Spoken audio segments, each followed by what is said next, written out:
Thank you, Jeremy. Now, Jamaican athletes who are anxiously awaiting the resumption of the government's assistance program will shortly begin receiving the much-needed funds.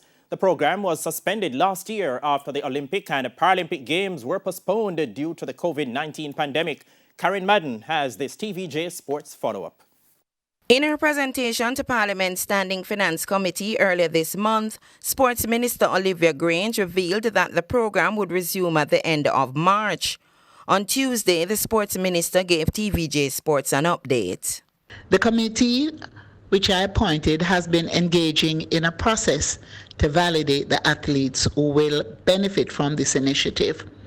I anticipate that by the end of next week, April 9, athletes who have been validated and who have submitted banking information will begin to receive their stipend.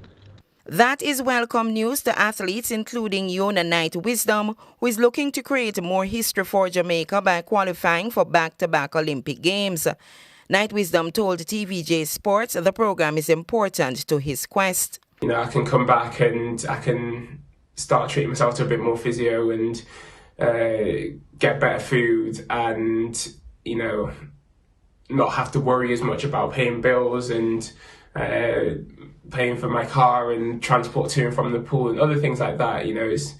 It's going to be really, really helpful just to give me that little bit of peace of mind so I can focus 100% on my training.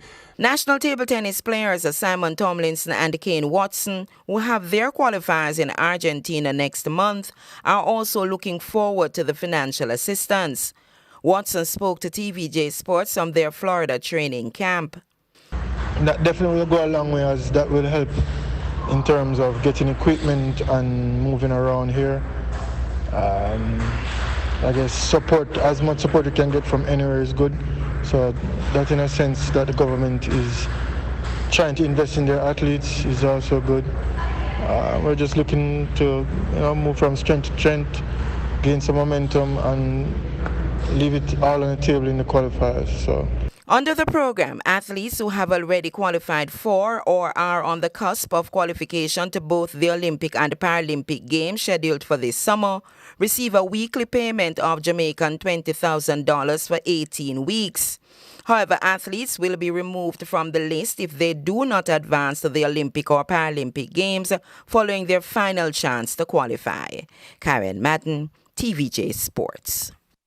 Meanwhile, with track and field boasting the majority of the country's elite athletes, J3's President Gov't told TVJ Sports the assistance is even more critical now given the challenges brought about by the COVID-19 pandemic.